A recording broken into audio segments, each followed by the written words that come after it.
So this case of Luigi Mangione, it's taken on sort of a life of its own in regards to the support that this young man has from the public.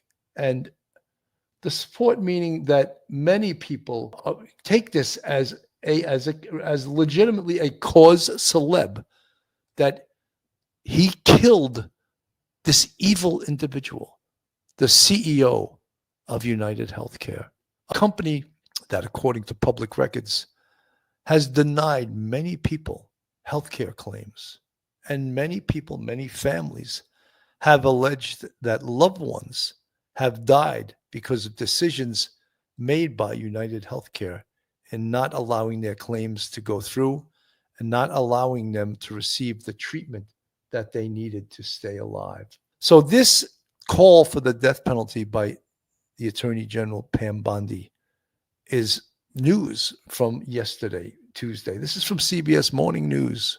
Federal prosecutors to seek the death penalty in Luigi Mangione's murder trial. Mangione is accused of shooting and killing United Healthcare CEO Brian Thompson in broad daylight in New York last December, just a few blocks from where we're sitting. Mangione has pleaded not guilty to state charges. He has not yet been arraigned on any federal charges. An attorney for Mangione called the Attorney General's direction, quote, barbaric. Anna Schechter is our CBS News crime and public safety reporter, and she joins us now. So Mangione's lawyers say this is political. What do you make of it? Well, it certainly looks political when you think about the timing. Why is Pam Bondi putting out this press release yesterday? We already knew that one of those federal charges could carry the death penalty. On January 20th, the White House put out a statement saying Trump wants to reinstate the death penalty. And then last month, Pam Bondi issued a directive to all Department of Justice employees saying that she wants to revive the death penalty as a deterrent for Bondi for a deterrent for the most heinous crimes. So to me, you know, we were all, those of us who have been covering this and following this so closely, we knew that that was on the table. So it was already on the table. Like, why come out and say this? Yeah, exactly. So he's supposed to he's going to trial for the state case before the federal case happens. But could this announcement change things? Well, let's see if the Department of Justice steps in and actually tries to go first. Right now, there's historically been tension between the Southern District of New York and the Manhattan DA's office. Anything that happens in New York, because it's a bit of a turf war. So Alvin Bragg, the Manhattan District Attorney, he filed those charges. He arraigned Mangione. Mangione pleaded not guilty. In the federal case, I think a lot of people have forgotten, he hasn't even been arraigned on those charges yet. So he has not even pled out, and those put in a plea. Those hearings keep getting delayed. So now we're waiting until April 18th. All eyes will be on that date. Let's see what happens at that next hearing. You're right. His attorney calls this barbaric and calls this. She's been for a very kind of parental almost in her treatment of him in court. It's been a really interesting thing to watch play out. It's so interesting that it would seem political, or has been accused of being political, because the politics of whether you support Mangione and his cause and what you think of healthcare in this country, it seems like that's all over the map. It's quite bipartisan, but it sounds like Pam Bondi thinks she sees a path. So we'll see what happens. We'll see. Thank you so much. So is it political that the feds... Well, if we look at the Manhattan DA's office and New York State, of course, the Manhattan DA's office is part of the New York State system. New York State no longer has the death penalty. I may ask you, does this case call for the death penalty? And we know that the federal government does have the death penalty.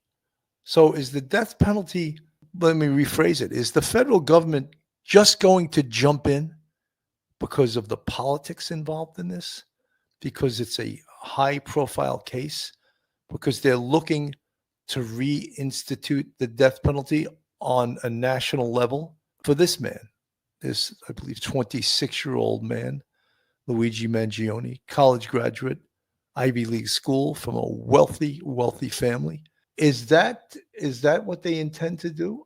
They want to the death penalty. So he's going to be the test case. Is that what's going to happen here?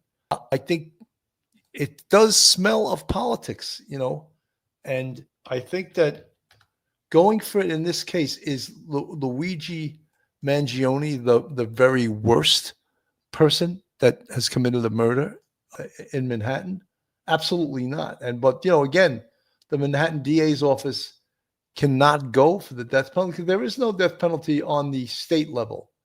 But is it a little curious that the feds are jumping in on this case? And what I predict, and I had said this from the very beginning, is I think we watch this case. That's Karen Friedman Agnifilo you see on the screen, the thumbnail of her. I think we might see the feds take this case from the state, jump in, especially when you think of the politics involved here and the relationship. It's sort of crazy in a way, the relationship that the president, Donald Trump, has with Alvin Bragg, who is the Manhattan district attorney, and also the state attorney general who brought charges against Trump. So could this be a tit for tat? Could this be payback that the feds will just take this case? They probably have the power to do that, just to take this case and prosecute it before the Manhattan DA's office can even get a shot at it. Sounds so highly political, but we've watched the politics of both the federal government and of this state. So it is a distinct possibility that the feds could absolutely jump in and take this case from the state. To seek the death penalty for the man accused of killing the United Healthcare CEO. In explaining her decision, the Attorney General calls the murder a premeditated, cold-blooded assassination that shocked America.